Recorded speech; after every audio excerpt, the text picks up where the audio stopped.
Hello, all. This is Raj, your host for DirectShifts Stories, and today we are excited being on a Sunday. We thought probably we could add more value to this afternoon's weekend. In fact, we want to let you know how to reduce work-related burnout and how to promote a culture of wellness and resiliency. And today we have our special guest, Charlene Platon, and with our COO Vamshi. So Charlene is the Director of Ambulatory Nursing at Stanford Health Care. She collaborates with operational and clinical partners. And previously, Charlene was a manager of advanced practice in the Center for Advanced Practice at SHC, with a primary role for leading process and quality improvement initiatives to optimize practice for advanced practice providers. So Charlene's passion for technology led her to spearhead the creation of electronic medical records, the kind of workflows to accurately measure APP contributions. And she's very passionate about healthcare innovation, and you will hear a lot in the next 30 to 45 minutes. And Charlene is also a founding member of the Technology Research and Innovation Steering Committee at SHC, representing innovation in ambulatory nursing. And she is also one of the 12 inaugural Johnson & Johnson Nurse Innovation Fellows. So as a fellow, Charlene aims to bring nurse-led innovation to the forefront of healthcare and is developing a digital solution to promote the well-being of nurses, clinicians, and organizations across the healthcare industry. So Charlene graduated from the University of California, Irvine, where she received both her Bachelor's of Science and Master of Science in Nursing.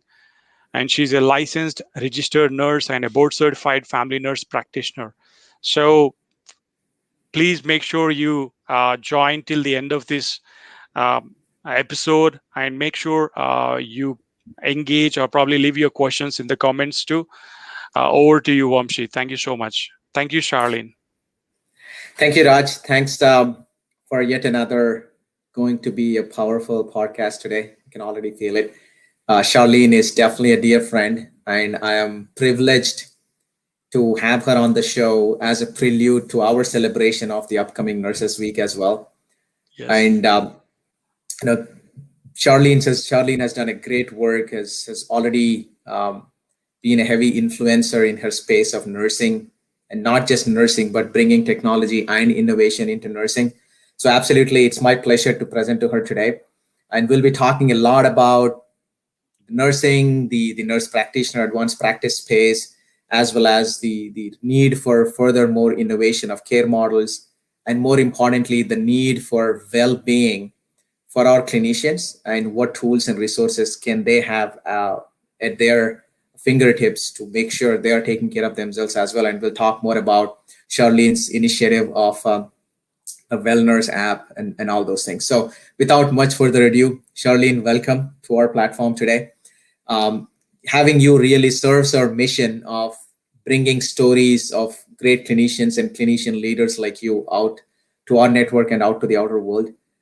So definitely a pleasure to have you here today. Thank you for being with us.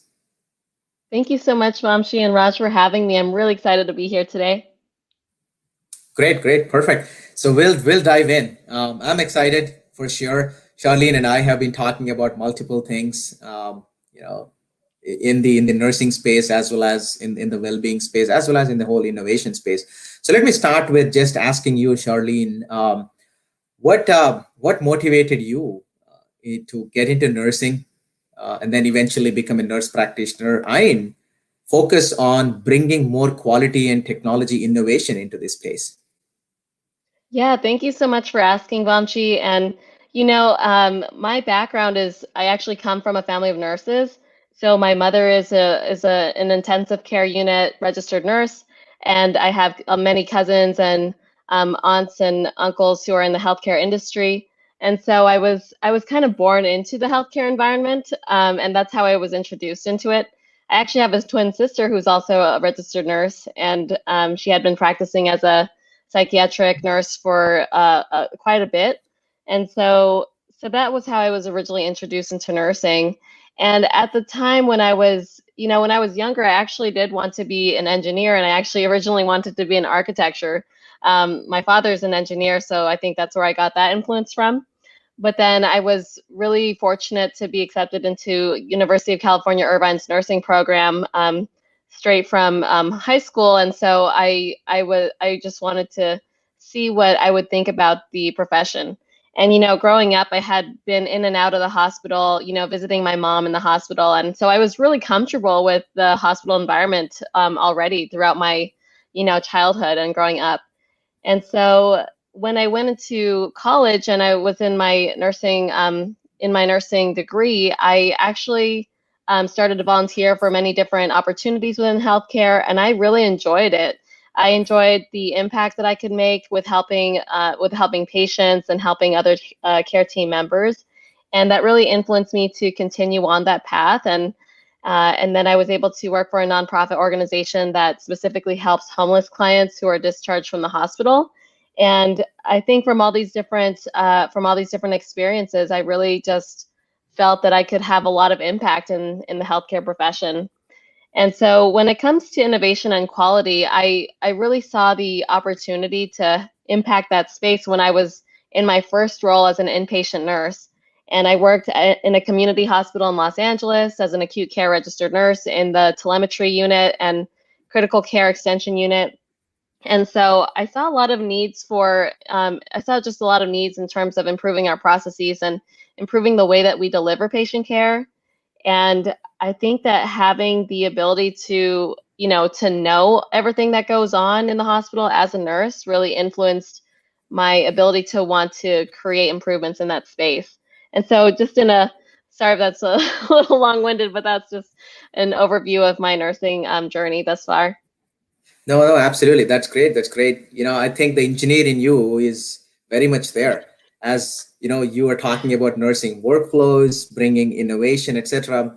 Tell us more about that, Charlene, because most of the times nurses are thinking, okay, they actually see what improvements could happen in the workflows, but I have seen it personally. They do not feel the power to actually go influence or impact those workflows. They're always looking to be at the receiving end of those workflows, going and implementing them. But how did you initiate the journey of looking at those workflows and feeling that you actually had the power and the authority and the knowledge set to go and impact those workflows? Yeah, and that's a great question, Vamshi, and you're absolutely right. Throughout my nursing career, I have noticed that nurses have a lot of great ideas, and they absolutely have the capability to impact their work environment and to impact their care delivery and the way that we provide care for patients. I do think it's interesting though, because I think when you're a nurse, you feel like you might not be, it's kind of like you feel like you have to have permission to do these different things, because historically nurses haven't really been involved in these conversations, right? About innovation, about quality improvement, about improvements of our models of care. And for example, when I was a bedside nurse, I was the first staff nurse that was included in our throughput committee, and that was really eye-opening for me, because it just let me know, nurses have not historically really been part of these conversations. And so when we talk about those things, it could be hard for a nurse to picture themselves as part of those different aspects of healthcare, because it's not something that we've been historically a part of. And so, that's just some insight there. But nurses who are my colleagues would also say to me, like, they'd have great ideas and they would say, oh, I don't think this is going to go anywhere, so they wouldn't actually tell anyone about these amazing, amazing ideas. And could you imagine how different healthcare would look like today if we had all the ideas from nurses and we made them into realities? It would be a very, very different environment. And I was really fortunate, because throughout my nursing career, I had been really grateful to have supportive managers who were actually really open-minded and actually gave me the opportunity to listen to my innovations and to give it a shot. And I think that makes all the difference, because if you're in an organization where the managers are not exactly supportive of your ideas and they don't have a platform for you, then it's really hard to actually, move forward with a lot of that, and you could feel discouraged. So that I think will block a lot of nurses from moving on, even if they have a great idea. No, that's a great point. Absolutely. I proudly claim that I've been trained by nurses. My journey into healthcare started with a lot of things, but more importantly, if I have to reminisce on one thing, which was being a part of running a staffing office at a hospital and dealing directly with those directors of nursing, nursing managers, and the trust that the CNO had in us to run the staffing office like an engineer would run it, like a data person would run it. And so I proudly say I've been trained by nurses, and some of the simple ideas that the nursing managers had in order to be more proactive or predictive about the whole workflows really worked well with respect to the staffing and patient flow. So having Right. said that, so I think it's a great point that you bring up, which is nurses having seat at the table is so important to drive the right qualities, to drive the right investments into qualities and outcomes. You've been on the inpatient side and now you're on the ambulatory care side. You've been a nurse and a nurse practitioner, so you know both the nursing side and the provider side. So is there a big difference, Charlene, on how the care redesign, so as to call it the care model redesign, has to be approached by nurses on the inpatient side and the ambulatory side? Especially the reason why we can brainstorm about it more. The reason why I ask is I think the ambulatory side has seen a big change because of COVID. How the clinics are operating now versus how the clinics operated before. I think it's night and day. So is there a big difference in how nurses have to approach workflows on the ambulatory side, how to bring innovation there, and how to bring innovation into the inpatient side workflows? Yeah, absolutely. And it's a great question because when we think about nursing, immediately you think about nurses in a hospital. So you don't actually think that there's a lot of nurses in the ambulatory care space. But there, in recent years, there has been more of a shift of nurses in the outpatient space. We know that healthcare is moving towards an outpatient landscape. And so this is in the form of home health, this is in the form of clinics. And then, of course, with COVID-19, there's been nurses running a lot of our COVID testing sites, running a lot of our COVID vaccination sites, and of course, being part of telehealth programs and initiatives. And so we are now seeing a lot more nurses in the outpatient space and for different roles. It's interesting because since nurses have been in the inpatient side for far longer than the outpatient side, they're the inpatient side, it's pretty straightforward what the nurse can do and what they aren't able to do within their scope of practice. For outpatient, there's a little bit more gray area because it's still evolving and there's still a lot of different things that we're figuring out in terms of scope of practice, what that looks like for nurses. And this is the work that we're doing at Stanford Health Care, is trying to define and help to understand and have some more clarity for what nurses can do, because there's various different types of nursing roles too in the outpatient space. And you have clinical nurses, but you also have nurse coordinators that are helping more with care coordination and triaging for clinic visits. And then you also have a lot more, you might see more LVNs, but you might also see nurse practitioners in the outpatient space, although they do have nurse practitioners in the inpatient space too. But it's it's just a lot of different roles to consider when you're looking at the care team models. And when it comes to innovation, I do think that the approach is a little different, because for innovation in the inpatient space, it's, there's I would say that there's a lot more opportunities to bring forward your idea potentially in the inpatient space, because there is so much of more, I would say the structure has been defined for a longer time. In the outpatient space, since there is still more clarity and there's still more involvement in that space for nurses, it might be a little bit harder to navigate, where can the nurse help to innovate? What kinds of programs can they be in charge of? What different things can they take ownership of? So that might be a little bit more challenging to understand. But I would absolutely say that there's room for innovation and improvement all across the board, especially with COVID-19. And I've personally been seeing innovation inpatient and outpatient from all care team members, including nurses, in all these spaces.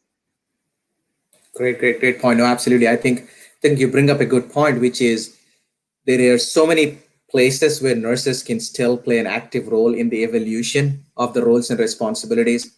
Absolutely, the way we are seeing some of the evolution as well is now there are nurses, RNs, and LVNs in the remote monitoring space, the clinical services for remote monitoring, the tele-triaging for the ambulatory care.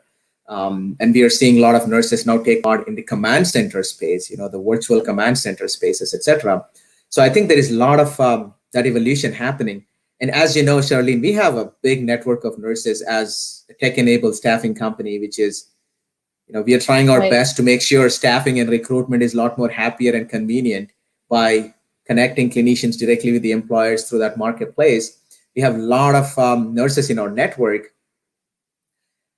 As they look up to you as somebody who has done so much in this field and has become a leader in this field, has grown from a nurse to a nurse practitioner and now director of operations, etc.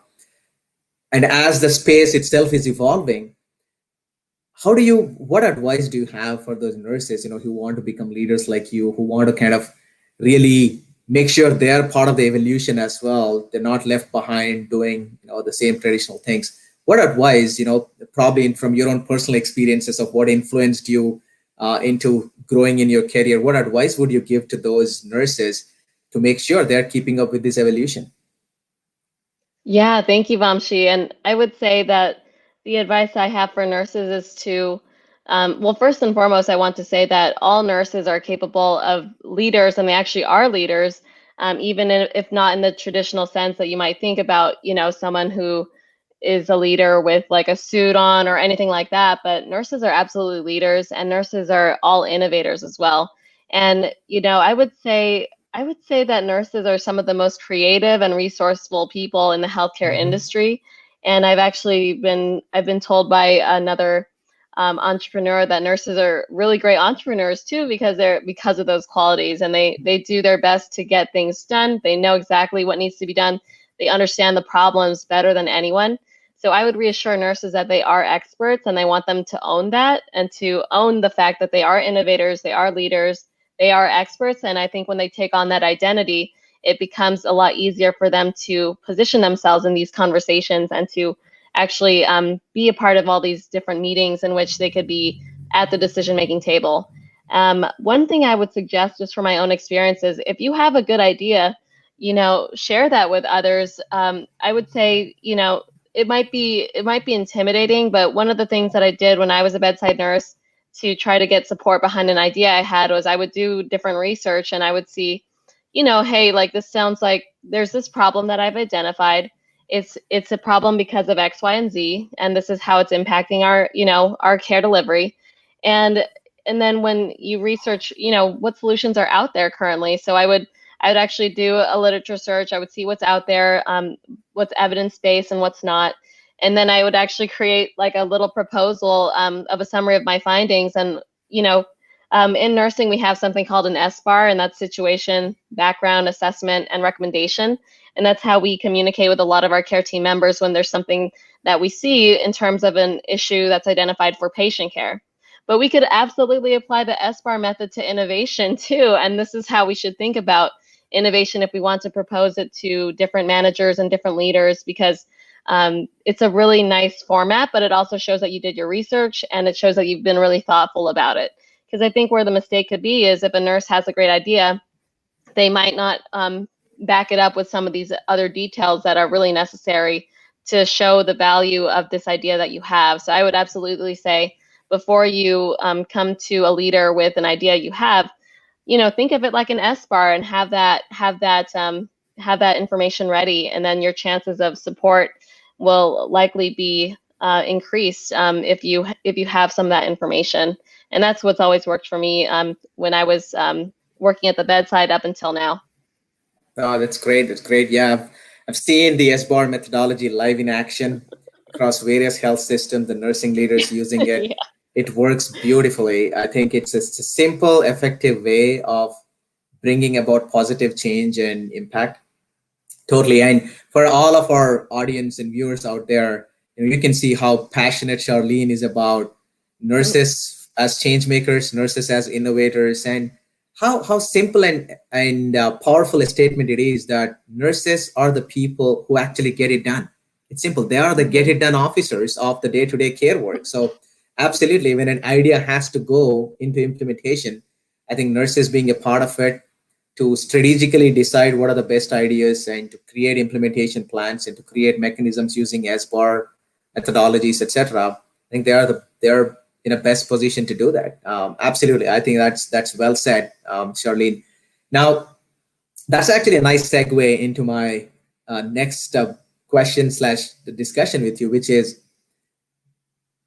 you're also stepping into the area of making sure nurses and clinicians in general have resources to take care of themselves, which more than ever has become more apparent and more obvious and more needed in the last year or so. So tell us more about it. I mean, for nurses to continue to be the change makers, for nurses and nurse practitioners and advanced practice providers to continue to be the innovators of how healthcare becomes more happier and more convenient and accessible for people, there is a huge need for them to take care of themselves. There is a huge need for them to have resources so that their care can start within and then they can be available to care for others. So tell us more about this initiative. We're super excited to talk about it. And frankly, I'm personally excited to see how I can help in that. Yeah, thank you so much, Vamshi. And I do think that in terms of when it comes to well-being in the healthcare industry, there's a lot of opportunities for improvement. I'm sure that you're familiar with this as well, Vamshi. And you know when and you know it's interesting because burnout in the healthcare industry has been well documented since decades ago, since the 1970s or probably earlier. And it wasn't until now that there has been so much more focus and momentum on opportunities to improve the well-being of nurses and other healthcare professionals because of the COVID-19 pandemic. And although there had been other, other movements towards this, I think that there hasn't really been as much momentum as what we've seen with the pandemic, because of course nurses have really been in the limelight. They've really been in the spotlight, and now all eyes are on nurses and physicians and other healthcare practitioners. And so we are seeing in real time what the impact is of not helping our healthcare practitioners, because they end up leaving the profession. They end up being really exhausted. And I mean, we are turning up. We had a problem with this for so long, and we just exacerbated it. So now it's tenfold. And I mean, there's a lot of reasons for this, but in terms of what we're doing, last year, May 2020, that we joined the COVID-19 Nurse Hack for Health virtual hackathon, and this was a hackathon that was sponsored by and collaboration with Johnson & Johnson, Microsoft, DevUp Conference, and SONCL, which is an innovation nursing society. And through this competition, there was a track for self-care and resiliency. So that's, that was the team, that was a track that I joined. I created a team with another nurse entrepreneur. And then we were really fortunate to win that track with our idea, which ultimately became WellNurseapp. And I think it was just so great to see how many people are passionate about it, because as nurses, firsthand how impactful it is to be when you're burnt out in your profession and what it can do for yourself and your patients. I've been burnt out myself several times throughout my career in my different positions. And it's really tough because, the resources are not immediately available, or you may not know about it. And so there's so many opportunities to help in this space. But that was, for all those reasons, those were all main drivers for why I decided to pursue this app. Perfect, great. No, absolutely, it makes a lot of sense. As we go around and interact with a lot of our clinicians, we hear these stories all the time, especially with the pandemic that has impacted how our healthcare system delivery should look like and what kind of stress and risks does our current healthcare have, and how our frontline workers have really continued to give us the hope that we will prevail. It has become much more apparent that their care is a lot more needed than ever before. So, is there a guide or a go-to resources as a part of your initiative, Charlene? So, how does your initiative work? Is it I see the website, it's an app, etc. But could you give us a little more information on how does the initiative work? Is there a dynamic interactive content that is being delivered to the nurses based on their situations? Give us a little preview of what is to come and what people should do to become a part of the beta test. Yeah, thank you so much, Vamshi, and I really appreciate your interest. And we do have an app to start, and we have so many more plans for what we could do in the future. But where we do plan to start is with our app software. So individually, if a nurse is on our app, we do have a few main features that they could interact with, and the main one is the check-in feature. And this is our website, so you can learn more. But our check-in feature actually allows the nurse to do a quick assessment of how they're feeling overall with their physical, mental health. And then once they complete it, it's a really simple process. And once they complete it, they'll be matched with a self-care activity that they could perform to help them, such as a meditation or gratitude activity, or the result is really based on how they entered their assessment. And so with that, that is really meant to prompt the nurse to first and foremost check in with how they're doing, because when you're working so much in a fast-paced industry, and when you're involved with something as huge as a pandemic and as exhausting as a pandemic, you don't always stop to just check in with yourself and how you're doing. Right. And so we're first and foremost having the nurse practice this check-in, because it's we're so focused on serving others that a lot of times we don't take that time to serve ourselves and see what we need. And so this is first and foremost an educational platform too, just to tell them, like, hey, these are self-care activities that you could use that will be helpful for you. But another feature that we offer is a community platform.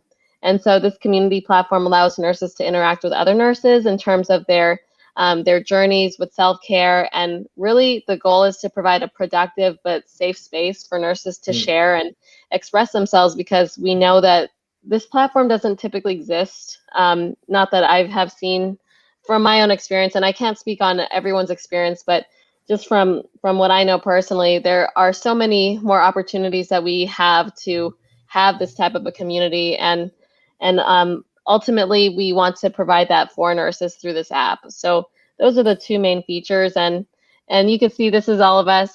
These are our co-founders and myself, and we are comprised of 3 nurses, including myself and our developer. So all of us come from different backgrounds of nursing, and but we all are really passionate about this drive to revolutionize well-being in nursing and in healthcare, because it is such a need. And I could see some people already saying, like, oh, the pandemic is going away. This isn't really an issue anymore, but this is going to be an issue for decades to come. I could tell you that.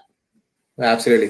Great. Well, for sure, from our side, from DirectShift side, who, we interact with clinicians every day and healthcare systems, definitely we wish you all the best, because we know how deep rooted these issues are. We have seen them, we have felt them, we have helped our clinicians try to tackle them. And I could vouch for, there are not many resources out there that are easily accessible like your app might provide. So absolutely, all the best for that.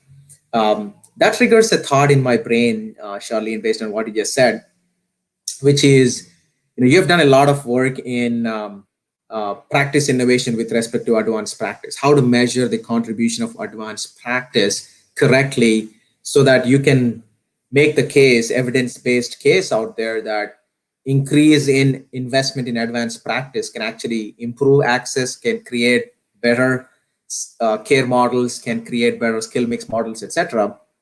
So we have seen sometimes the stress is also because of the workflows and because of the actual work culture, especially when nurses and nurse practitioners, their collaboration with physicians and vice versa, or their collaboration overall with administrators, etc. So when nurses and nurse practitioners and the frontline workers are going through, let's say, workplace work culture issues with respect to how their work is perceived, how their work is measured, how their work is treated, how they themselves are treated, etc. And if any time that causes bigger burnout or stresses, what in your leadership position do you recommend to such situations? How do those situations have to change? What resources should they have to really utilize in order to make sure they're contributing to improving those work cultures? Yeah, it's an important question. And, when it comes to advanced practice, it's also still fairly new, I think, in a lot of healthcare systems to Mm-hmm. employ an advanced practice provider, which includes nurse practitioners, physician assistants. It also includes clinical nurse specialists and certified registered nurse anesthetists. Mm-hmm. And because of that, it could be really hard to understand what exactly is the value that they contribute and how to measure that. And, historically, we have been focused on physician productivity. We have RVUs, relative value units, that you use to measure physician productivity, but we don't have such a measure or a benchmark or a national tool to do the same for advanced practice providers. And so at Stanford Health Care, we quantified the work and the productivity of the APPs, or advanced practice providers, through our own electronic medical record. Through Epic, we were able to create our own codes to have the APPs measure what it is that they're doing and quantify the work that they're doing. And starting there with data is really powerful, because a lot of the times people might make assumptions about what it is that their providers are doing, when in actuality they might see, oh, they're doing ABC, but in actuality they're doing A, B, C, D, E, F, G, H, all of Yeah. that stuff. So having the data first and foremost, and this also goes for ambulatory nurses, which is what I'm working on currently. This is really important information to have, and being transparent with that is all the more important for healthcare leadership, so that they could understand, in the absence of a productivity tool like RVUs for these different healthcare providers, how can we creatively and effectively measure the contributions that they make? So I would invite different healthcare leaders, when they're employing these different healthcare practitioners, to be creative and think about how they could capture that work. And, there is still a lot of opportunity to do that on a national level. But in the meantime, I think organizations can really do that specifically within their own institutions. And that will help, because once you fully understand what it is that your practitioners are doing, what they have to offer, and what their scope of practice is, then you could fully utilize them and optimize their practice and in their care delivery. And until that's done, it could be really easy for an advanced practice provider to feel like they're not being valued, because they're not fully understood. So there's a lot of work that could be done in that space. That's a great point, Charlene. And I think that space is very much evolving. Like you said, very many organizations are at the beginning stages of designing how advanced practice could be employed effectively. And we all agree, I mean, most of us agree that that is needed to deal with, quote unquote, the shortage of clinicians and physicians that we all talk about. I think advanced practice fills a very, very needed gap. Having said that, like you said, without the right data foundation to measure the efficacy of it, the impact of it, and and to have a KPI-driven culture, which a lot of other environments have already had, I think that will be a challenge that organizations have to solve. So it's really impressive that you have thought about it and you have started to do some work on it. And more and more, I'm able to explore or identify so many areas that I can go on and on with you and brainstorm and stuff, because a lot of these productivity innovations, metrics innovations has been close to me as well. I started a lot of work in healthcare space there. And one thing that I have always seen as an area of challenge also is, how do we make sure this data and these metrics are easily digestible, understandable, and accessible to those nurses and the frontline people and the managers and leaders? And I've always seen organizations create so much data and metrics and push it out, but nobody really focuses much on what does those mean to these people, right? How to translate that into an understanding and action. Any thoughts there, Charlene? And as you've done a lot of work in that space, what techniques have you used to make sure that happens? Yeah, it's a great question. And you're right, there's often, I guess you could say, top-down approaches to how we think about these different metrics and the data points that we focus on.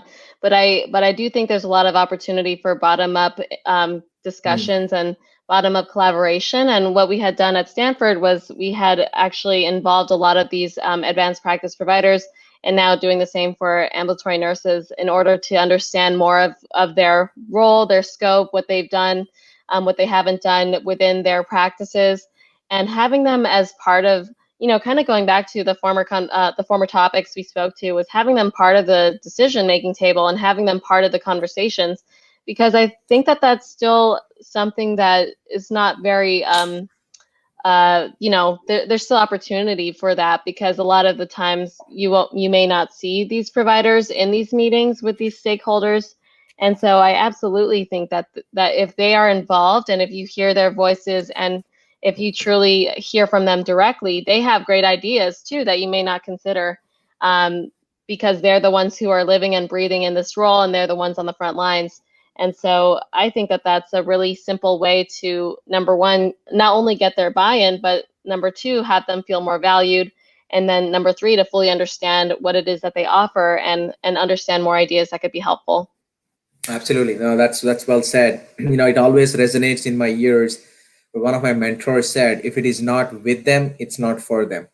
So make sure we create solutions with them, involving them, getting their ideas so that they are for them. And most of the times, top-down approaches do not do that. This borrowing solutions from other places, which they are perceived as working, and then trying to create a top-down approach, has never worked. Absolutely. So in summary, I think it all also goes back to how do the nurses, the frontline workers, and nurse managers, nurse practitioners, or advanced practice providers get a seat at the table to design some of these strategies, to make sure if they're part of the KPI-driven culture, they're part of the evolution, et cetera, et cetera. So with that as a bottom line, I would want to ask you a more personal question, which is, how do you keep yourself motivated? What really, or do you have influencers, mentors? Do you utilize leadership coaching? How do you keep yourself motivated and energized to do these kinds of work, the practice work, the administrative work, the metrics work, a lot of the work that you do? You are a heavy producer of work. I can already see that. How do you keep yourself motivated and really up to date with what's going on there, and what methodologies do you use to continue to keep yourself energized? Yeah, it's a great question, and I think that's always been an evolving question for myself, that especially during this pandemic. Stay with me. Yeah, I'm always open to suggestions, by the way. So if anyone is listening out there and they have suggestions, please drop it in the comments. But for me personally, I'm glad that you mentioned coaching, because I'm a huge fan of coaching and mentorship. And I always have mentors throughout my whole nursing career. I've always had different mentors in all the different stages. So when I was a bedside nurse, I had mentors, and not just in my organization, in different groups. And I would find these different mentors through the professional organizations that I've been a part of. So I'm part of the Association of California Nurse Leaders. I found so many mentors there for leadership in particular. But then when it comes to coaching, it's funny because, with the pandemic, I had a lot more time this past year to look inward and to actually reflect on what is it that I need to grow and develop, and how can I balance all this, and what will keep me engaged. And so I was able to have a leadership coach. So I had a leadership coach. I have an entrepreneurship coach. I also have a life coach. so I actually had, throughout this pandemic, I've had 3 separate coaches for these 3 different aspects of my life and in my career, and it's been a game changer. Just having someone who can help you with these different aspects makes all the difference, and just having the support makes you feel like this is actually doable, and they give you so much more to think about and so many more resources that you just never knew about. And just having this world expanded is just so great. So I would really encourage everyone who might be feeling a block in their career to consider either having a mentor or a coach. And even for life coaching, it's been such a game changer, just helping me to reframe my mindset, because I think that in general, our automatic mindset might be like a little bit more negative, like, especially with all the things that we've been going through, right? Recently, it's been a lot. So Yeah. So even just having a life coach to help to reframe your mindset, to have a more optimistic or productive mindset has been a really big way that I've been able to move forward a lot of the work that I'm doing here. But in terms of the entrepreneurship, just being with my team who's with me in supporting nursing well-being, it's really powerful to be surrounded by a group that has like-minded passions. So it's been a game changer to have my co-founders, and we're all driven by this mission. And now we have our open beta test that's launching on May 6th. And so I think it's just really great to just keep note of all the progress that you are making and not focus so much on all the negatives, but that's good information to keep in mind. But if you focus on your successes, I feel like that's so much more encouraging. Learn from the things that didn't work before. But then if you focus on what is working as well, continuing to reflect on that and continuing to pursue that and continuing to actually see, wow, I've really come far, is a really, really big boost for having you continue to move on. Absolutely. That's a great point. Especially, I would like to underscore the importance of coaching, mentoring, and seeking that help to make sure you don't feel the block in the career. That's such an important point. I can think of one small story. I was working at a health system, I was consulting with them, helping them deploy some of these staffing models, etc. And one of their directors of operations, and I think she was the director of MedSurg teleoperations back then, she always used to ask me, Vamshi, I think I want to be a CNO at some point, very soon. So you're going to be my mentor and to tell me what else is our CNO doing that I may not be doing, especially with respect to quantitative metrics and creating a KPI driven culture. Their CNO was heavily invested in that. And she's like, you need to mentor me. And I'm like, are you sure you want me to mentor you in that? And she's like, absolutely, because I'm also their vendor. Like I was their consultant. And she's like, yeah, totally. And, we did a lot of good work together. We also kind of, as a part of that mentorship, we also redesigned some of their KPIs, their data models, and some of their operations. All went good. And a couple of years ago, I got LinkedIn notification that she actually became a CNO at another health system. And I was like, congratulations, great for you. I'm so happy. And she's like, yeah, all the work that we did together, has helped me. So the bottom line is that the cognizant, the deliberate approach to seeking mentorship in specific areas where, I think you need help, or going and talking to more people and learning from that, and, constantly seeking that help is very much important to progress in career, especially where in some organizations where quote unquote clinical ladders or administrative ladders may not be as well defined as in other organizations. It becomes that much more important, as you very well pointed, that people have to take that responsibility. So that was a story that came to my mind when you talked about effective coaching and mentorship. Absolutely. And I'm so glad that your app, which, eventually could transform into multiple things, Charlene, is launching to celebrate the upcoming Nurses Week. I think it's going to be great for sure, because development starts from taking care of oneself. And, your app is going to provide those resources for people. So again, for all viewers out there, Charlene and I can go on and on. Frankly, I can go on and on discussing multiple topics with her, and this Sunday will never end. Having said that, it's been a pleasure having her. You can all see the kind of great combination of the nursing practice, the innovation, the data and operations that she is, and how she actually keeps up with the knowledge and the motivation, and how she delivers the work and what she has been up to. So, Charlene, so thankful for having you here. Any last words on how we are going to celebrate the Nurses Week, or any observations, recommendations out there to our network? Yeah, thank you so much, Vamshi. And it's so great to talk with you. I really had a great conversation with you today. And I would just say, if you are interested in learning more about what we're doing for our app and for promoting self-care and resiliency for either yourself or the nurses in your organization, please consider visiting us on our website. And they've showed the website link before, but you could visit us at WellNurseapp.com. And so we have, if you're interested in joining our beta test, there is a link there. that says join beta test. And so you could click that and we'll reach out to you in terms of how you could download the app. And I think that it's a great, a great way to have us all collaborate and see how we could promote self-care for nurses, because this is a great time to consider that for nurses. And in general, for Nurses Week, I would say, it's such an important time to recognize nurses right now, and just to recognize healthcare professionals.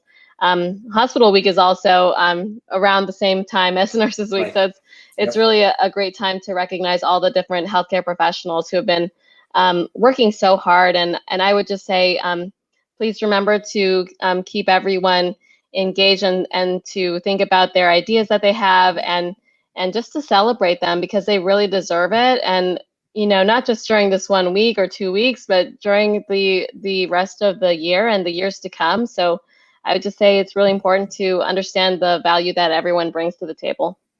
Absolutely, absolutely. Thanks for reminding us about celebrating our healthcare professionals, and especially those 2 upcoming weeks. Thank you so much, Charlene. Thank you so much for being a part of our platform, and thank you so much for the work that you're doing.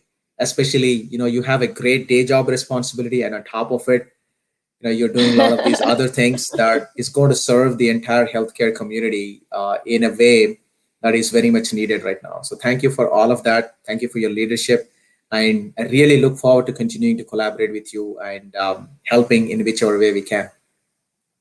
Yeah, likewise, Vamshi, thank you for all that you and your team at DirectShifts is doing. I think you also feel a huge need, and we've talked about this before, but you feel a huge need in the healthcare system. So really appreciate everything that you're all doing, and just so appreciative to be part of this conversation today. And I look forward to continuing our collaborations in the future.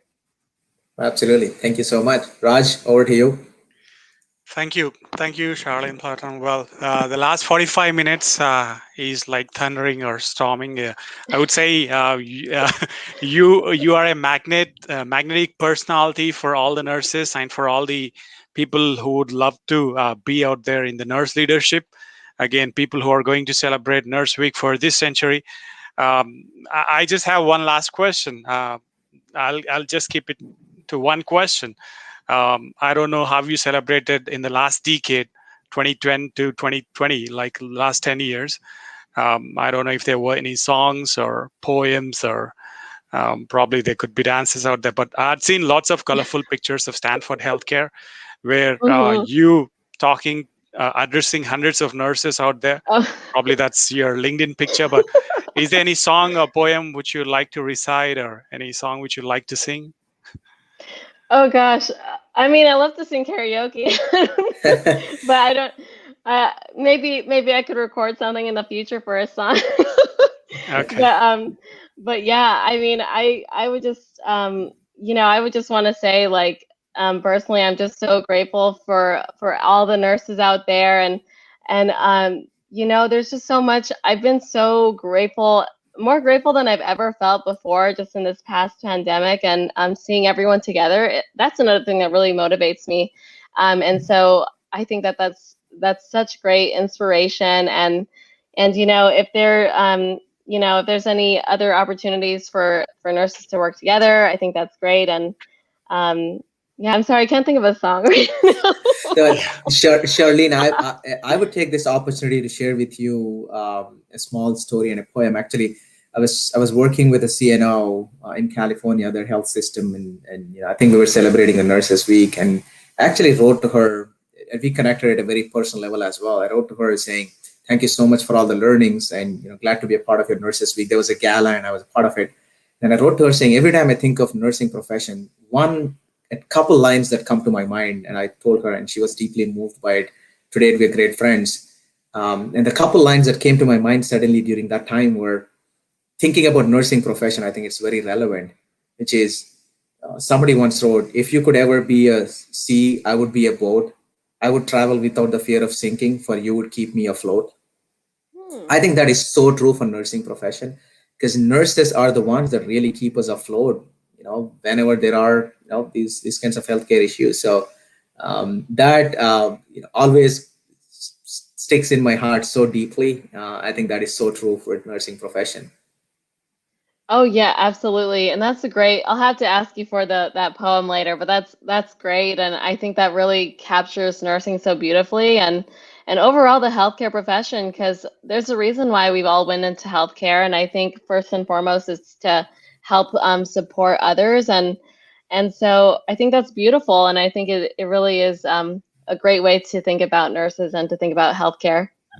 Absolutely, Thanks for great, great. sharing. Raj, for sure, we will For get any angels Charlene in to sing heaven. for us in our next show. Yeah, that's right. Yay. Probably the first anniversary of WellNurseapp. By probably we can circle back in 2020 for the first anniversary celebrations. Hope Charlene remembers again, probably after 90 days or after meeting your goals for off yearly. So can't wait for joining all the celebrations. Again, we would like to thank Kavita Madhuri Tumluru. So thanks so much for all the work-related stress and burnout.